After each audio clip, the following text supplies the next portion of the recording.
marigolds. It is one of the very first seeds I ever grew. Look at those. Just amazing. This flower bed has been really, it's made me happy this year. Look at that. That's just gorgeous. So, yeah, let's paint some marigolds today.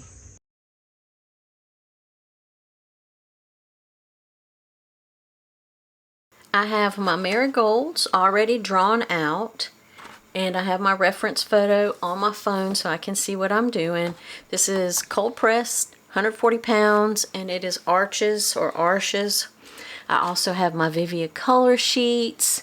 They come in 16 colors. I have the spring set and just the regular set. We're going to use these. They're a dye-based type watercolor, and you can take these out into paint in plein air if you want. So I'm going to be using those. They're very vivid. I want this to be some seed packet art. It's going to go on some of my seed packets. And so that's what we're going to do. I start off by just taking some clean water and wetting the petals, but right now we're going to just do the center. So I'm wetting the center. It's kind of a smish-mash blob in there, and I'm just using a really bright yellow. And then I'm going to take that same bright yellow, wet the petal, and then drop the bright yellow in, and then I'm going in with a little more of a darker orangey yellow. This is called the wet on wet technique. It's really the backbone of a lot of watercolors techniques. So that's what I'm just doing. I am putting down that clean water on the petals. And this is the first layer. We're also going to use some glazing. But this first layer, we're doing a really bright yellow and then a little bit of a darker orangier yellow.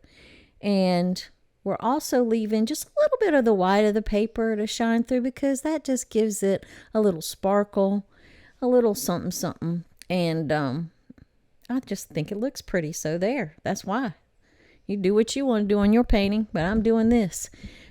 Now, as we work around, I am trying not to do petals that are beside of each other because I don't want them to bleed together. So I'm letting those dry, and then I'm just going across to a different petal and working on that one, wetting it, putting in a little bit of the really pale yellow, and then coming in with the darker yellow that's sort of orangey, just where I want some of the shadows to start building up.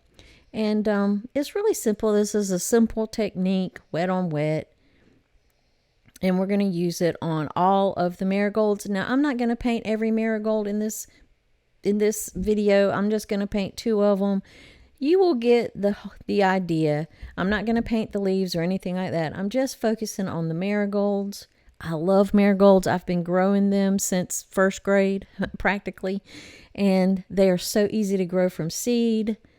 You just plant them in the spring, keep them moist, and they will come up and grow. They're drought tolerant. They love full sun. They are just an easy plant for beginners to grow from seed.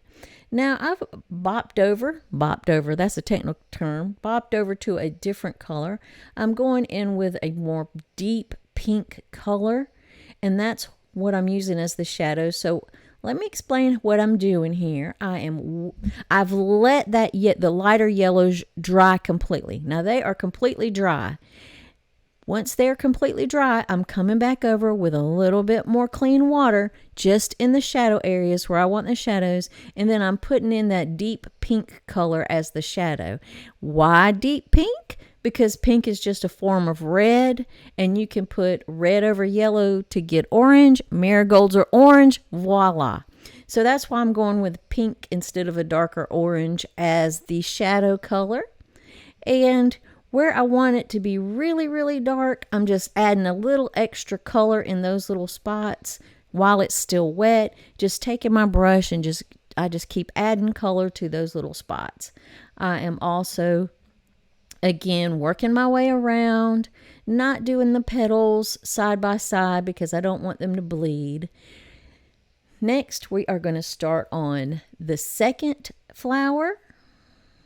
And we're doing the same process. I'm working in the middle, wetting it down, putting that really bright light yellow down, doing the same thing with the petals, wetting them down with clean water, putting in a little bit of the lighter yellow with just a touch bit of that orangier, darker yellow, and working my way around, not doing petals right next to each other because, of course, we don't want them to bleed together. Now, you could do this a different way. I've seen some artists, they paint the whole entire blossom a pale yellow, and then they kind of lift up where they want the highlights, and then they come back in with the shadows. But I'm not doing it that way. But there's nothing wrong with doing it that way. I'm doing it this way. But, maybe I'll try and do it the other way just to show you two different techniques. That'd be a great idea for another video, to show you two different techniques to paint the same marigold. I think I'll work on that. I think that is a great idea. Because there is as many ways to paint as there are artists in the world. Just as long as you have your basic techniques down, you've got this. Even if you don't have your basic techniques, just keep painting and you will get better with every painting, I promise. So now I'm coming back in while this is dry. All of the yellow has dried, and I'm coming back in with that pinker color with a deep pink, and just put in some shadows in the center. Now I'm wetting down my petals. I'm making sure it's not too wet. Wetting down my petals, and I am just dropping in some of that deep pink. Now, if you want to get an even darker shadow, you can, once this layer is dry, this deep pink layer is dry, if you want a darker shadow, put some magenta in there. As a matter of fact, I think I did that at the very end. I put magenta, another wash of magenta over it, which is just glazing. You let that first color dry, then you make a watery mixture of another color and put it over that dry color, and that's just called a wash. And the beauty of it, when you have really transparent colors like these are, you can see that in that first layer through the second layer, and it changes the colors, and it's just really beautiful. It gives it that luminescent, that stained glass look, where it looks like light is shining through it. So that's what I'm doing here. I'm wetting it with clean water, going in with the deep pink, and where I want it really dark, I'm going in with the magenta. Why magenta? Again, it's still part of the red family. It is also a complement because it leans purple. It's a complementary color to the yellow. And when you want shadows, especially in watercolor, the best thing to do is use complementary colors, not black. So that's the thought press. That's the thought press on that. That's the thought process on that. So, okay. Let me just state that one more time in case I butchered it all to hell and back. When you want to do really dark shadows on these, I'm using magenta. I'm using magenta because, one, it is still part of the red family, but it leans purple. Purple is the complement to yellow. And when you want to do shadows in watercolor, instead of using like a darker color or black or something like that, use the complementary color and it will just sing. So purple is the complementary color to yellow. Magenta leans purple. There you go. And that is a good tip. Don't use black. I shouldn't say never use black, because you never should say never, but I don't generally use black for shadows. I do use the complementary colors or a mixture of those, and I try to glaze over it so that it still has that translucent quality.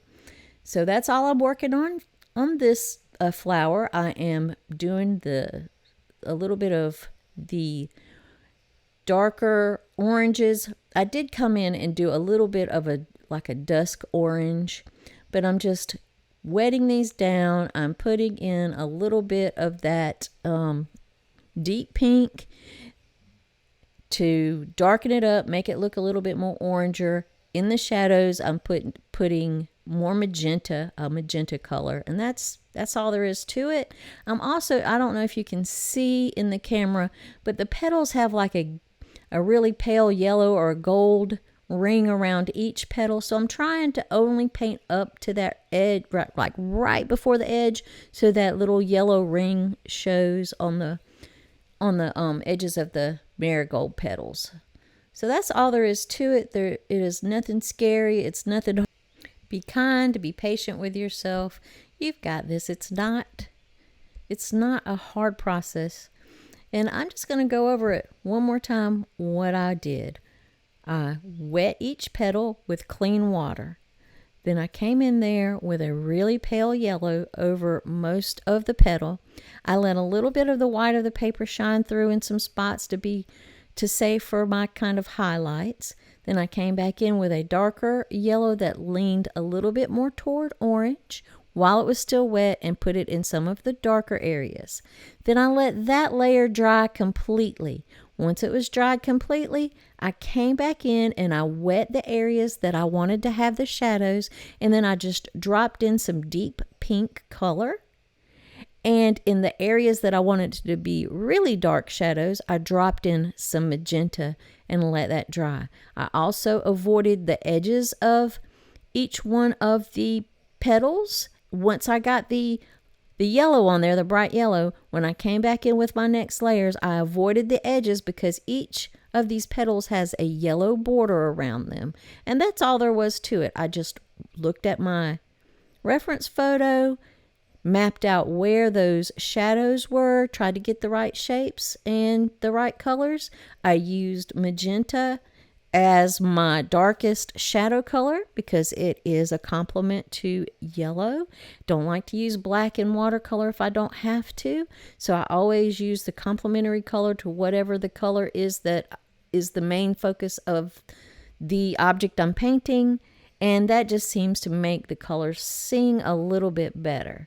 So I'm not going to paint the foliage in this video. This was actually in real time. It took me 2 hours to paint this entire painting.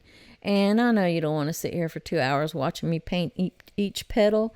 And nobody wants to do that, and I don't blame you. I don't want to do that either.